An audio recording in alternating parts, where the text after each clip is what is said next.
കൊലപാതക പിടിയിലായിരിക്കുന്നുവെന്ന വാർത്ത പുറത്തുവരുന്നുണ്ട്. Ukraine president സെലൻസ്കിയാണ് ഇക്കാര്യം അറിയിച്ചത്.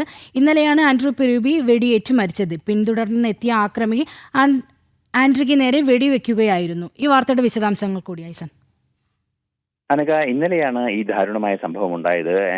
പെറൂബി രാവിലെ നടന്നു പോകുന്നതിനിടെ പെറൂബി പിന്നിലൂടെ എത്തിയ ഒരു ആക്രമി വെടിവെച്ച് കൊല്ലുകയായിരുന്നു. പലതവണ വെടിവെച്ചു. അത് ഉടൻ തന്നെ പെറൂബി മരിക്കുകയും ചെയ്തു എന്നാണ് മനസ്സിലാക്കാൻ സാധിക്കുന്നത്. ഇന്നലെ തന്നെ ഈ വിവരം പുറത്തു വന്നപ്പോൾ ശക്തമായ അന്വേഷണം നടക്കുമെന്ന് വോളോഡിമിർ സെലൻസ്കി അറിയിക്കുകയും ചെയ്തിരുന്നു. സെലൻസ്കിയുടെ ഈ നിലപാട് അറിയിച്ചതിന് തൊട്ടു പിന്നാലെയാണ് കടുത്ത നടപടികളിലേക്ക് പോലീസ് നീങ്ങിയതും ആക്രമിയെ പിടികൂടിയതും. എന്നാൽ ആക്രമിയെ സംബന്ധിച്ചുള്ള വിശദാംശങ്ങളൊന്നും തന്നെ പുറത്തുവിട്ടിട്ടില്ലെങ്കിലും ആക്രമി കസ്റ്റഡിയിലായിട്ടുണ്ട്. തുടർ അന്വേഷണങ്ങൾ നടക്കുകയാണ് എന്ന് സെലൻസ്കി അറിയിക്കുകയും ചെയ്യുന്നുണ്ട്.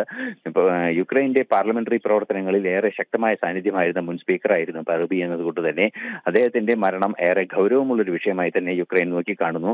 ഇന്നലെ തന്നെ ഈ വിഷയത്തിൽ ശക്തമായ പ്രതിഷേധം എല്ലാ നേതാക്കളും അറിയിക്കുകയും ചെയ്തിരുന്നു. ഇന്ന് ആക്രമി പിടിയിലായി എന്ന റിപ്പോർട്ടുകളാണ് പുറത്തുവരുന്നത്.